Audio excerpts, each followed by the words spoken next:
Hi all. ഇപ്പോൾ നമ്മൾ care F എക്സുമായി ബന്ധപ്പെട്ട് ടെലഗ്രാമിൽ വളരെ ഇമ്പോർട്ടൻ്റ് ആയിട്ടുള്ള കുറച്ച് കാര്യങ്ങൾ നമ്മൾ വോയിസ് ഇടുമെന്ന് പറഞ്ഞിട്ടുണ്ടായിരുന്നു. പിന്നെ 7 ദിവസം കൂടെ ഉള്ളൂ. സോ ഞാൻ വായിച്ച് നമുക്കൊരു വരാൻ കുറച്ച് ഇമ്പോർട്ടൻ്റ് ആയിട്ടുള്ള ടോപ്പിക് എന്ന് തോന്നിയ ഒരു പോർഷനാണ് പറയുന്നത്. ഇത് നമ്മൾ ഇതിൻ്റെ ഒരു ക്ലാസ്സിൻ്റെ ഒരു ചെറിയ ഭാഗം നമ്മൾ യൂട്യൂബിൽ എടുത്തിട്ടുണ്ടായിരുന്നു.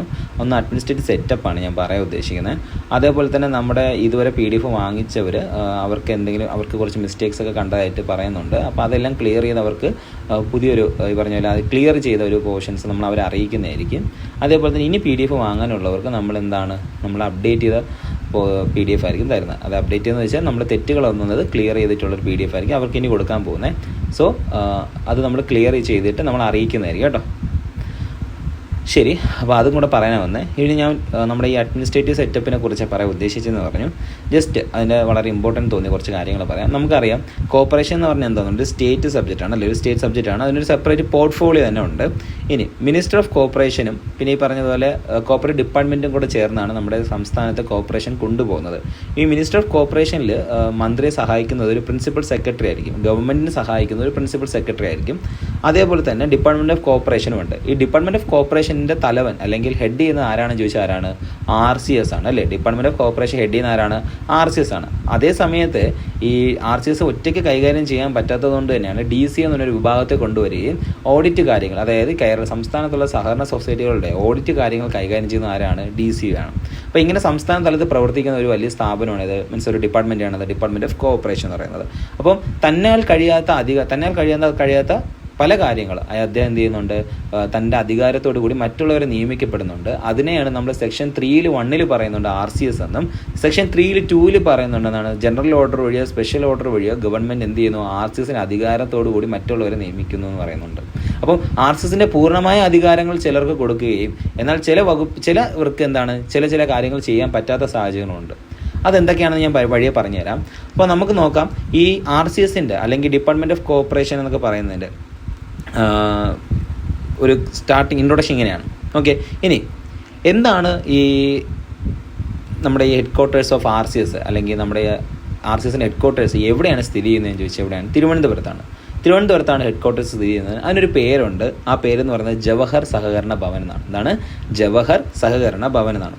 ജസ്റ്റ് നിങ്ങളിത് ഫ്രീ ആയിട്ടിരിക്കുമ്പോൾ ജസ്റ്റ് ഒന്ന് കേട്ടാൽ മതി. ഇങ്ങനെ പഠിക്കാൻ ഞാൻ അങ്ങനെ കേട്ട് മനസ്സിലാക്കുന്ന കാര്യങ്ങൾ എന്തായാലും വരികയാണെങ്കിൽ നിങ്ങൾക്ക് അറ്റൻഡ് ചെയ്യാൻ യൂസ്ഫുൾ ആവും. ഓക്കെ, അപ്പം ജവഹർ സഹകരണ ഭവൻ എന്നാണ് എന്ത് ചെയ്യുന്നത്? ട്രിവാൻഡ്രത്തെ ആസ്ഥാനത്തിനെ വിളിക്കുന്ന പേരെന്ന് പറയുന്നത്. അപ്പം ഈ ഡിപ്പാർട്ട്മെൻറ്റ് ഓഫ് കോർപ്പറേഷൻ രണ്ടായിട്ടാണ് തരംതിരിച്ചിട്ടുള്ളത്. ഒന്ന് ജനറൽ വിങ് എന്നും ഒന്ന് ഓഡിറ്റ് വിങ് എന്നുമാണ്. ജനറൽ വിങ് കൈകാര്യം ചെയ്യുന്നത് RCSും ഓഡിറ്റ് വിങ് കൈകാര്യം ചെയ്യുന്നത് DCയും ആണ്. ഓക്കെ, ഈ ജനറൽ വിങ്ങിനകത്ത് കൈകാര്യം ചെയ്യുന്നത് എന്താണെന്ന് ചോദിച്ചാൽ അഡ്മിനിസ്ട്രേറ്റീവ് മാറ്റേഴ്സ് ആണ്. ഓക്കെ, അഡ്മിനിസ്ട്രേറ്റീവ് മാറ്റേഴ്സ് ആണ് എന്ത് ചെയ്യുന്നത്? ജനറൽ വിങ്ങിൽ കൈകാര്യം ചെയ്യുന്നത്. അതേസമയത്ത് ഓഡിറ്റ് വിങ്ങിൽ കൈകാര്യം ചെയ്യുന്നത് എന്താണ് ഈ പറഞ്ഞ പോലെ ഫിനാൻഷ്യൽ പരമായിട്ട് ഓഡിറ്റ് പരമായിട്ടുള്ള കാര്യങ്ങളാണ് ഓഡിറ്റ് വിങ്ങിൽ എന്ത് ചെയ്യുന്നത്? കൈകാര്യം ചെയ്യുന്നത്. ക്ലിയർ ആണല്ലോ. ഇനി ഇതിന് പുറമേ പറയുകയാണെങ്കിൽ ഫങ്ഷണൽ രജിസ്ട്രാർസിനെ കുറിച്ച് പറയുന്നുണ്ട്.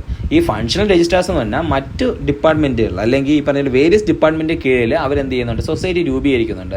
ആ സൊസൈറ്റിയുടെ കാര്യങ്ങളുടെ അഡ്മിനിസ്ട്രേറ്റീവ് കൈകാര്യം ചെയ്യുന്നത് അതാത് സൊസൈറ്റിയുടെ ഡയറക്ടർമാരായിരിക്കും. അവരെയാണ് ഫങ്ഷണൽ രജിസ്ട്രാർസ് എന്ന് പറയുന്നത്. ഇപ്പം നമ്മുടെ ഫിഷറീസ് ഡിപ്പാർട്ട്മെൻറ്റിൻ്റെ കീഴിൽ സൊസൈറ്റി ഉണ്ട്. ആ സൊസൈറ്റിയുടെ കാര്യങ്ങൾ കൈകാര്യം ചെയ്യുന്നത് ഡയറക്ടർ ഓഫ് ഫിഷറീസ് ആയിരിക്കും. എന്നാൽ അതിൻ്റെ ഓഡിറ്റ് കാര്യങ്ങൾ കൈകാര്യം ചെയ്യുന്ന ആരെന്നൊക്കെ ചോദിച്ചിട്ടുണ്ട്, അങ്ങനത്തെ ക്വസ്റ്റ്യൻസ് കണ്ടിട്ടുണ്ട്.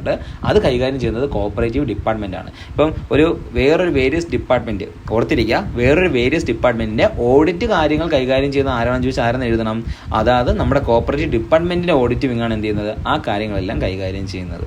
ഓക്കെ, ഇനി ഒരു ഓർഗനൈസേഷൻ ചാർട്ടുണ്ട് ഈ RCSന്. അതായത് RCSൻ്റെ ഭരണം എങ്ങനെയാണ്, ഇതിന് ഒറ്റയ്ക്കാണ് പുള്ളിക്കാരെ ഹാൻഡ് ചെയ്യുന്നത്, അല്ലെങ്കിൽ എങ്ങനെയാണ് കൈകാര്യം ചെയ്യുന്നത് എന്നുള്ള കാര്യം. ഈ RCSനെ സഹായിക്കാനായിട്ട് പ്രധാനമായിട്ട് 4 അഡീഷണൽ രജിസ്ട്രാർമാരുണ്ട്. എത്രയാണ്? 4 അഡീഷണൽ രജിസ്ട്രാർമാരും 2 ജോയിൻറ്റ് രജിസ്ട്രാർമാരും ഉണ്ട് RCSനെ സഹായിക്കാനായിട്ട്. ഓക്കെ, ഈ 4 അഡീഷണൽ രജിസ്ട്രാർമാർക്ക് ഓരോ വിങ് ആയിട്ട് തരംതിരിച്ചു കൊടുത്തിട്ടുണ്ട്. ഈ ജനറൽ വിങ്ങിൽ നിന്ന് തന്നെ നമ്മൾ ഈ പറഞ്ഞ പോലെ ഓരോ വിങ് ആയിട്ട്, ഇപ്പം ജനറൽ വിങ് കൈകാര്യം ചെയ്യാൻ ഒരു അഡീഷണൽ രജിസ്ട്രാർ, അതുപോലെ തന്നെ ക്രെഡിറ്റ് വിങ് എന്നൊരു വിങ് കൈകാര്യം ചെയ്യാൻ ഒരു additional registrar, consumer wing, general ഞാൻ പറഞ്ഞു, ക്രെഡിറ്റ് പറഞ്ഞു, അടുത്തത് കൺസ്യൂമർ വിങ്, അത് കൈകാര്യം ചെയ്യാൻ ഒരു അഡീഷണൽ രജിസ്ട്രാർ, പിന്നെ ICDP എന്നൊരു വിങ്, ICDP എന്ന വിങ് കൈകാര്യം ചെയ്യാനും ഒരു അഡീഷണൽ രജിസ്ട്രാർ വരുന്നുണ്ട്. ഓക്കെ, ഇനി പിന്നെ 2 ജോയിൻറ്റ് രജിസ്ട്രാർമാരെ സഹായിക്കുന്നു പറഞ്ഞു. ഒരാൾ വന്നിട്ട് ICDP വിങ്ങും ജോയിൻറ്റ് രജിസ്ട്രാറിൽ ഒരാൾ വന്നിട്ട് M&P വിങ്ങാണ്, അതായത് മാർക്കറ്റിംഗ് ആൻഡ് പ്രോസസ്സിംഗ് വിങ്ങും. അതുപോലെ തന്നെ മറ്റൊരാൾ SC/ST വിങ്ങും കൈകാര്യം ചെയ്യും. അപ്പം മൊത്തം 6 വിങ്. അതിൽ 6 വിങ്ങിൽ 4 അഡീഷണൽ രജിസ്ട്രാർമാരും 2 ജോയിൻറ്റും. ഓക്കെ, ക്ലിയർ ആണല്ലോ. ഇനി ഇത് ഫ്ലോ ചാർട്ട് ഞാൻ ഇട്ടേക്കാം. പിന്നെ ഈ പറഞ്ഞ പോലെ DCA വന്നിട്ട് 4 നമുക്കറിയാം. DCAയുടെ താഴെ അഡീഷണൽ ഡയറക്ടറുണ്ട്. ആ അഡീഷണൽ ഡയറക്ടറിന് താഴെ ജില്ലാ തലത്തിൽ വരുമ്പോൾ ജോയിൻറ്റ് ഡയറക്ടറുണ്ട്. ആ ജോയിൻറ്റ് ഡയറക്ടറിന് താഴെ ഡെപ്യൂട്ടി ഡയറക്ടറുണ്ട്. ഡെപ്യൂട്ടി ഡയറക്ടറിന് താഴെ ആരുണ്ട്? അസിസ്റ്റൻറ്റ് ഡയറക്ടറുണ്ട്. അസിസ്റ്റൻറ്റ് ഡയറക്ടറിന് താഴെ ആരുണ്ട്? ഓഡിറ്റേഴ്സ് ഉണ്ട്. അപ്പോൾ ഈ ഡെപ്യൂട്ടി ഡയറക്ടേഴ്സിനെ മാറ്റി നിർത്തുകയാണെങ്കിൽ നമുക്കറിയാം additional director 1 or more districts വരാണെങ്കിൽ അഡീഷണൽ ഡയറക്ടർ, ഒരു ഡിസ്ട്രിക്റ്റ് വരാണെങ്കിൽ ജോയിൻറ്റ് ഡയറക്ടർ, പിന്നെ അതിന് താഴെ താലൂക്കിലാണെങ്കിൽ അസിസ്റ്റൻറ്റ് ഡയറക്ടർ. ഓക്കെ, പിന്നെ അതിന് താഴെ നമ്മുടെ ഓരോ സൊസൈറ്റീസ് ഓഡിറ്റ് ചെയ്യുന്ന auditors, senior auditors, junior auditors, അങ്ങനെ വരും. അപ്പോൾ ഇതാണ് എന്ത് വരുന്നത്? ഒരു organisations chart of register of cooperative സൊസൈറ്റീസിൻ്റെ സ്റ്റേറ്റ് ലെവലിൽ വരുന്ന കാര്യം. ക്ലിയർ ആണല്ലോ. പിന്നെ ഇതിനകത്ത് മറ്റ് 3 ഓഫീസർമാരെ കുറിച്ച് പറയുന്നുണ്ട്. ഒന്ന് ലോ ഓഫീസർ, ഒന്ന് ഫിനാൻസ് ഓഫീസർ, ഒന്ന് റിസർച്ച് ഓഫീസർ. RCSന് കീഴിൽ ഒരു ലോ ഓഫീസറുണ്ട്, ഒരു ഫിനാൻസ് ഓഫീസറുണ്ട്, ഒരു റിസർച്ച് ഓഫീസറുണ്ട്. ഈ ലോ ഓഫീസറും ഫിനാൻസ് ഓഫീസർ, റിസർച്ച് ഓഫീസറൊക്കെ നമ്മുടെ സെക്രട്ടേറിയറ്റിൽ നിന്ന് ഡെപ്യൂട്ട് ചെയ്യപ്പെടുന്ന ഉദ്യോഗസ്ഥരാണ് കേട്ടോ. ഓക്കെ, ഈ ലോ ഓഫീസറും ഫിനാൻസ് ഓഫീസറും റിസർച്ച് ഓഫീസറും സെക്രട്ടേറിയറ്റിൽ നിന്ന് ഡെപ്യൂട്ട് ചെയ്യുന്നവരാണ്. ഓക്കെ, ഈ ഫിനാൻസ് ഓഫീസർ എന്ന് പറയുന്നത് നമ്മുടെ ഈ സ്റ്റാറ്റിസ്റ്റിക്കൽ വിങ്ങിൽ നിന്ന് വരുന്ന ആളാണ്.